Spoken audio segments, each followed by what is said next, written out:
Yeah.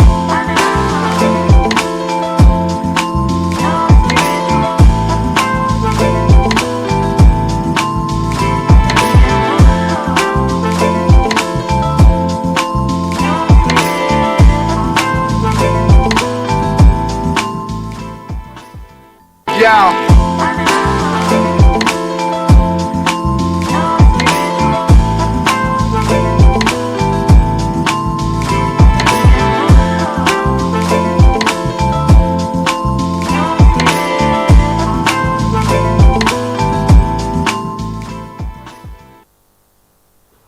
Good afternoon, viewers. Welcome to Real Talk with Wendell at Zichi TV. I'll be your guest, I'll be your host today. And on today's view, we have an author, a life coach, and a social media influencer. He has written a lot of books, and in one of those books he has written is Udi and the Animal, Abused Animals, Maid Servant. He is connecting today from New Jersey, United States of America. His name is Mr. Chidi Ezeobi. Mr. Chidi Ezeobi, I'll give you an opportunity to introduce yourself. Good day, Wendell, and good day, Zichi TV. Thank you for having me. I am Chidi Ezeobi, an author from United States of America, a Nigerian born, living in United States of America. I am a social media influencer. I'm a life coach. I am an activist. Oh, welcome. It's a privilege to have you today. You are launching a new book. First of all, can you tell us how you got into writing in the first place? Have you always been a writer? Yes, I've been a writer. This is my eighth book. I've written 8 books. What inspired me to be a writer is, first of all, I'm a very good storyteller. I like my story to be heard. I relate to people. So I become a writer to tell my story to the world. Okay, you have a new book that you're launching called Disobedience, Punishment, and Mercy. Can you tell us more about that book? Yes, new book is coming out in about 2 weeks' time. The title is Disobedience, Punishment, and Mercy. The book, as the title implies, I use this book to shed light on the reason why people are suffering. Why is it that people are suffering? What is going on in the world? How do punishment, sickness, and disease come about? And the simple answer, as I wrote in the book, is our suffering is an indicative of the measure of our actions.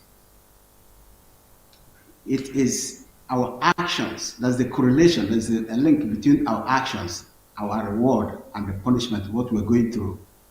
So this action, our action, is what measured us, what determines how we live, the reward and punishment we receive in the eyes of God.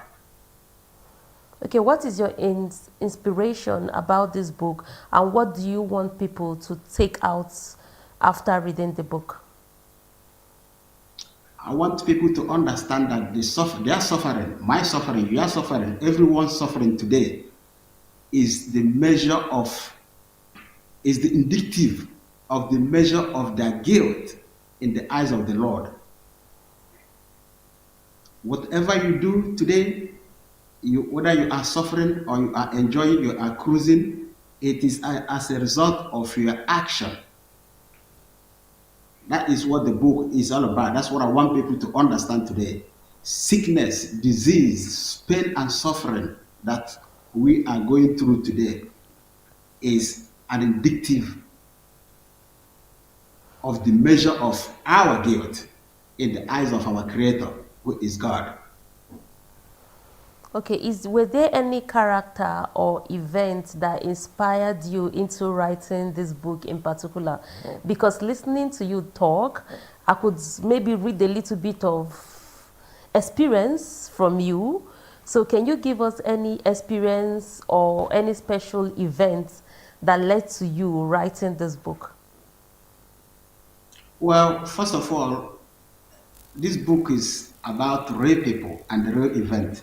It is the genesis, the creation of the world.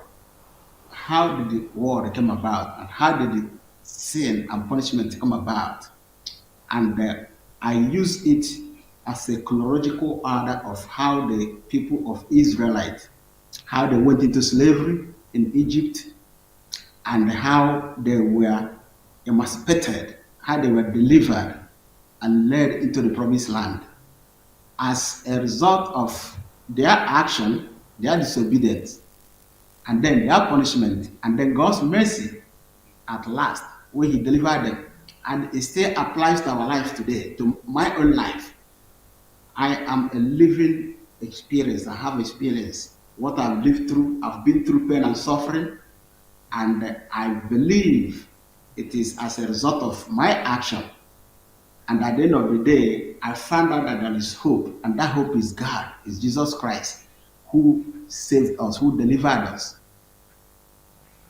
So, it's a Christian book then, so it's tailored to Christians It or is. it's open to It is everybody? all about, yes, it is to everybody. It's, you could say Christians, but everybody is suffering, whether you are a Christian, or an atheist, or a Muslim, or whatever you are, Catholic, whatever you are, we are going through suffering. And that suffering is as a result of our action. And there is hope, there is light at the end of the tunnel. That is why what this book is all about. After all this suffering, or during this suffering, I want to tell the whole world there is hope. There is Okay, you light said you're at the end of launching the the tunnel. book in 2 weeks' time. So, where can people find the book? Is it on Oh, my ebook or book is is it sold, on and Amazon, or where can we find the book? oh yeah, all my books are on Amazon, Barnes and Noble, Walmart, BarberPress.com, Apple Book, Google Book. All you go type my name and my book. It will take you to the nearest place to purchase my book. My books are sold in over 7,000 different bookstores all over the world. Oh, wow. Congratulations, sir. Okay, so let's talk about the other books you've written. Can you just give a bit sneak peek into some of the other books you've written, and which is your favorite of them all? I've written, like I said, that this is my eighth book. My first book is Udi and the Animal.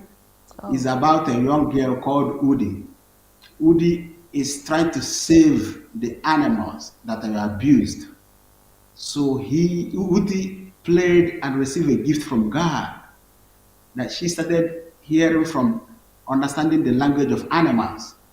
She communicated with animals and tried to save the animals. The second book, my second book is The Forgotten Princess and the Shark. Is about a young princess born in Ulam land, and the king of Ulam land learned that a princess was born or has been born. He ordered his men to go and kill the princess because the princess would be a threat to his kingdom. Eventually, princess mother took princess to the river and hid her in the river, and the river took her, swept her away. In the process of that, shark discovered the princess and saved princess and raised princess. My other book is Sledgehammer Sentence. It's a collection of poems about my life experience. My other book is Remind the World. It's also a collection of poems, a poem from prison. It's also about the life I've lived and the life I am living. And then my other book is Maid Servant. It's about a maid called Ngozi. The setting is here in America, in Pocono. It's a fiction book. Ngozi has a talent to draw. She, as an artist, she was gifted, and she became so famous that because she was a maid, the people that adopted her, instead of giving her credit for her drawings, they are crediting it to their daughter. So Ngozi was denied of her gift and her talent, but eventually it was discovered that she was the Okay. one who was talented to be the artist. Oh, Then my listening other book is to you Doubt Your tell the Price. stories of the book, I could already feel that the books are quite personal and interesting. But I want to ask you, with the age of social media and everybody being on their phone and consuming a lot on social media now, what is the hardest part about writing and publishing books in 2025? First of all, the writing process it takes long. The first thing is pre-writing. The second process is drafting. The third process is revising. The fourth process is editing. And then the final process is publishing. I could say my hardest part is editing because in editing, your editor can change the concept or the content, subject matter of your story. You are the one that is telling the story, and the editor can say, "Oh, this story doesn't fit. This don't fit to be here. This doesn't supposed to be here." They change it. So I feel is the hardest part of it, and then the best part of it is the publishing because it's like is pregnancy. If we compare to pregnancy, when a woman is pregnant, carrying his or her baby for 9 months, after pain and suffering, whatever she goes through or she went through, the day she will deliver her baby, there will be joy. So once your book is published, there is joy. So have you ever thought about giving up? Have you written a book and you ended up not publishing it?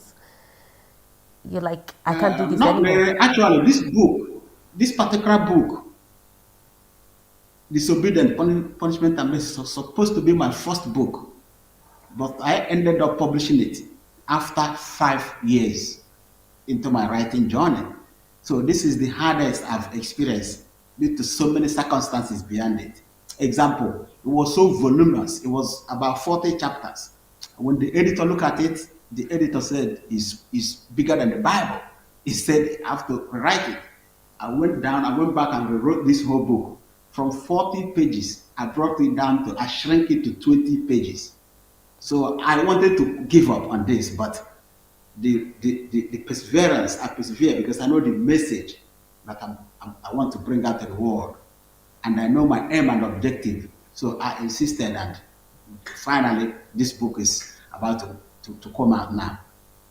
Okay, so after your first book, what motivated you to keep pushing that you are the eighth book right now? What kept you pushing and encouraging you in the process of writing? Oh, like I said, when a woman is pregnant for the first time, she goes through a lot. It's only a woman knows what they go through when they're pregnant. At the end of the day, after 9 months of hardship, whatever you go through, once the baby is delivered, joy is there. You will forget about all those pains. So when I was writing, I struggled at first place. But when my first book was published, the exposure, the joy of it motivated me and kept me going. Okay, so is there any lesson you have learned from any of these books you have written?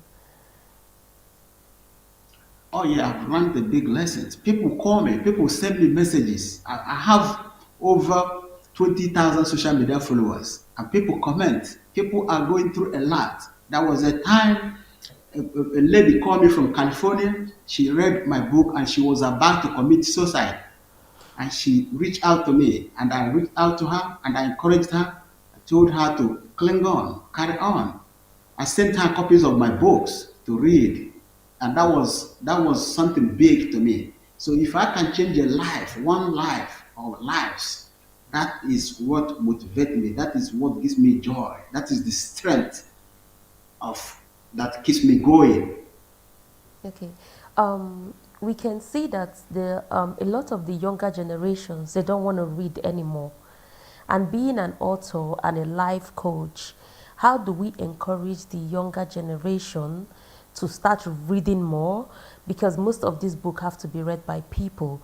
So how do we, in your own words, how can we encourage the younger generation or the youth or the Gen Zs of this day to start reading, pick up a book and read it and finish reading that book? Thank you for asking me this question. It is so worrisome to me and to a lot of authors. Actually, what one can do is to keep pushing, keep encouraging people, keep telling people to read. The only way, don't judge any book by its cover. Read and understand what the book says. There is joy in reading. When you read, you will. Reading is like a journey. You are in a journey, traveling from one country or one culture to the other. So if you want to understand the other people's culture, if you want to understand the broaden your mind and your knowledge, the secret is in the book. Read. I am begging people, literally begging people. That is part of the reason why I become a life coach. I encourage people to read. Read. You cannot pass your exam without studying. That is what it is. You cannot learn anything without reading. You got to read. If you There's a saying that says you want to hide something for a fool, put it in writing.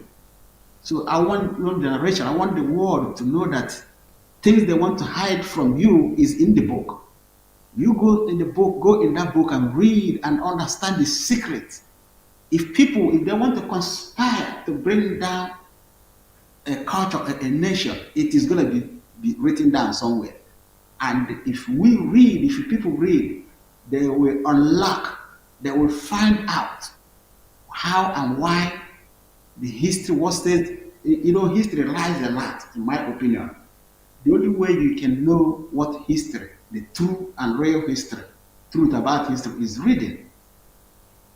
The best thing that anybody can do is to read. One of the reasons why I become what I am today is reading. I love to read. I've read so many novels in my life, and there's a correlation between people who have read so many books and writers. Most of the authors will tell you, oh, they've read so many books, and as you read, you get inspired by what you read, and you dream of becoming a writer one day. And if you read, eventually you're going to write.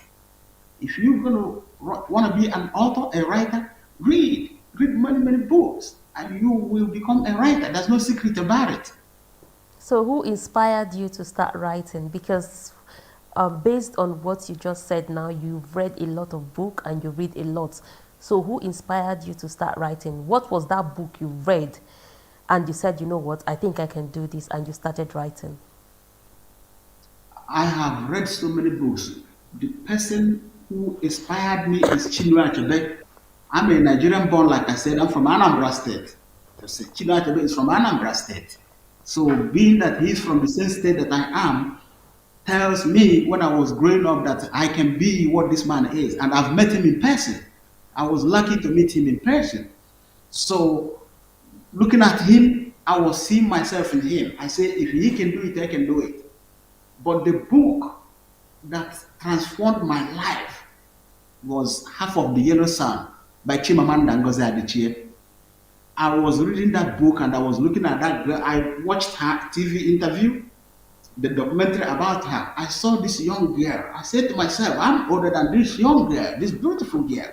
Look at, if she can write a story about Biafran War. I was born after Biafran War in Nigeria. And I'm pretty sure that Chimamanda was born after the war. So I said to myself, the same stories that my dad told me about the Biafran War was probably the same story that her own dad told her about the Biafran War, and she was able to write them down. I said to myself, I am going to be like this young woman, that I'm going to become a writer. And that's how I started. I have that spirit in me. And then when I started writing, I started with daily notes. I take notes, diary of whatever that happens at the day. And what I did was I take these notes, I compile them, I type them and print them and give it to my friends to read. As they read it, they'll be asking me, oh, are you the one that write this thing? I say, yeah. So they keep telling me, oh, they're good. Oh, he can write a book, he can be an author. So there it clicked in. Yes, I can be an author. And that was how I started writing. And then like I said, when my first book was published, it was like the heaven opened, the tap water opened. So I knew that I have this wing now to fly, the exposure, the joy from it. Imagine going online and typing your name and see so many things. There's so many newspaper articles about me, TV interviews. So it's a joy. It gives me joy, and the most importantly, that people are relating to what I am saying. People are relating to my idea out there. That people will get connected to it, and people will tell me, call me on the phone, or send me a text message or email and say, "Oh, I relate to this thing. I love this thing." That is what kept me going. Okay, you have compared publishing some of these books, like a mother being in labor and expecting a baby, and being a mother myself. I know the first time I had my first child, the excitement, like I forgot the whole process, the pain of going through that 9 months. The moment that child was here with me, I was the most excited person. So how did you feel the first time they printed out the first copy of your book? How was the feeling for you? Oh, I thought I had a wing to fly. I was so happy that I started calling people, telling them, "Oh, my book is published. My books have been published." Because my first book was launched in Pennsylvania. So I'd be telling people, "Oh, they just launched my book. They've just launched my book." They did this. It was, I mean, that no word can express the joy that I had that time.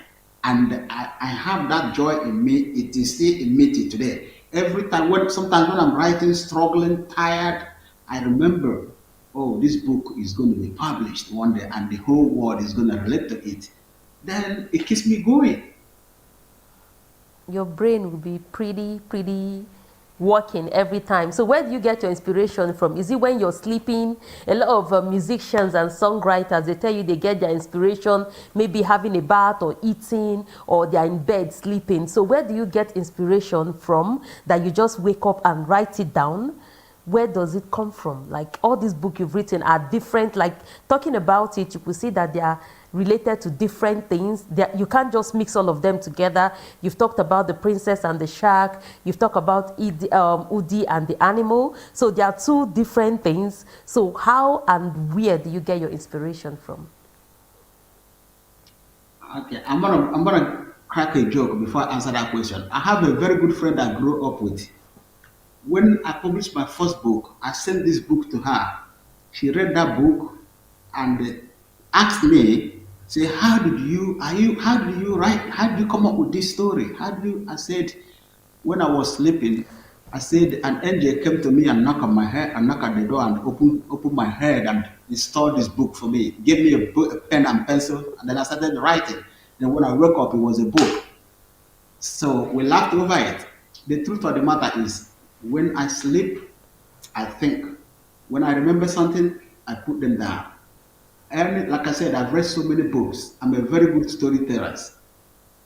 If you read my books, you can see I have a lot of proverbs. I put proverbs and rumor in my book. Some people call me comedian. People who have been with me one-on-one call me comedians. So I can make up things. I can lead things into things. So I think the summary of the whole thing, I think, is a gift and an inspiration I got from people like Chinua Achebe, Chimamanda Amuzie, Cyprian Ekwensi, Toni Morrison. People have read their book. I see there's a connection between those people and myself. So as far as I'm concerned, I think it's a talent. I think it's a talent from above. Oh, okay, that's awesome to hear. So can you tell our viewers where they can order your book, and can it be shipped worldwide, or is just within the US? So let our viewers know where they can get your book and how they can go about ordering for it if they are interested. Okay, thank you very much. My book is sold on Amazon. Amazon is all over the world. My book is sold on Barnes& and Noble. Barnes& and Noble is all over the world. My publisher is barbarapress.com. If you order my book there, they ship it anywhere you are. In Apple Book, all my books are in audio, is in ebook. They can go online and download it. Also, when you type, you go to Google and Google books by Chidi. Where can I get books by Chidi Ezeobi, or where can I purchase book by Chidi Ezeobi? It will tell you the nearest bookstore or nearest site close to you to order the book. The book is all over the world. It can be purchased and shipped all over the world. It's not only in America. Okay, it's been an inspiration speaking to you, Mr. Chidi Ezeobi. I would like you to leave a word of encouragement for our young people to motivate them into reading, motivate them and get them into taking a book, sitting down to read it, put their phone aside, put social media aside. Just leave one or two encouragement or motivation for the young people. Let's encourage people to get into the art of reading. Thank you very much. Young people out there, like I said, if I can do it, you can do it. One good thing about my books is the simplicity. It is as simple as an ABC. If you pick up books and read, you are connecting with the author, connecting with the culture, connecting with this country or society. There is no disadvantage in reading a book. The secret of there's happiness in reading a book. There is future in reading a book. There is everything you want to know or you think is in a book, is hidden in a book.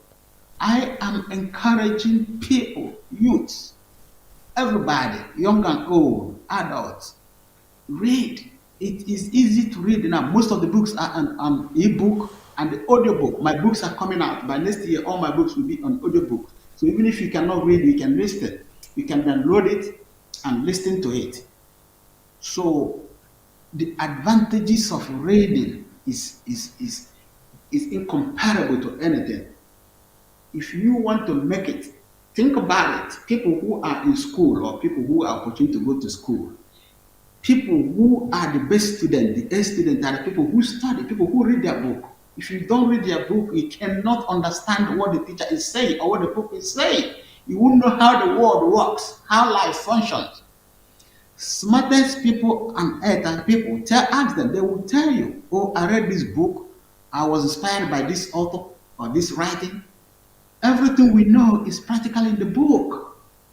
So I am pleading to people, spend time reading. Encourage your friends and your family. Encourage yourself to read. The only thing that doesn't have disadvantage is reading. Check it. You can read. There's no disadvantage in reading. Everything about reading is advantage, is profit. Yeah, you learn what you don't know. So my single word remains motivation. Motivate yourself. Encourage yourself. The best encourager is you. You are the only person who can encourage yourself best. So encourage yourself to read. I can only tell you, and then you take the decision. So I am now telling you to read. Grab books and read, and you will enjoy it at last. The benefit is enormous. Okay, dear viewers, as you have heard Mr. Chidi said to us, get yourself into reading, pick up a book and read, motivate yourself to read, and you can order any of his books that he has mentioned on any of the platform that you get your book, Amazon, everywhere, ebook, Apple. You can order his book everywhere, and by next year he's going to have his audiobook. So thank you so much, Mr. Chidi. Thank you for giving us your time, and it was an opportunity to speak to you, to hear about your books and your inspiration and your motivation. Thank you so much, and have an awesome day. My name is Wendell. Thanks for spending time with us today. Thank you, Wendy. Thank you, Zik TV, for having me. I appreciate you so much. I love you and I love your station, Zik TV. God bless you. Have a wonderful day. And God bless you too. Have a wonderful day, sir. Goodbye. Yeah.